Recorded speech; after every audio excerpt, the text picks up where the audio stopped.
asifiwe sana.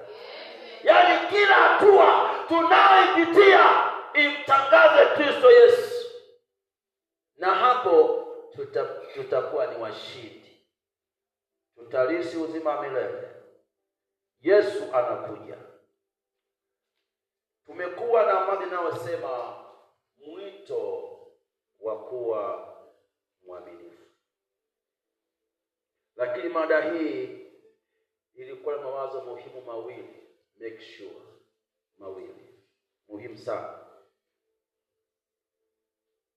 Onyo dhidi ya uaminifu, lakini Yesu alikuwa mwaminifu. Kumbe tumuishi Yesu,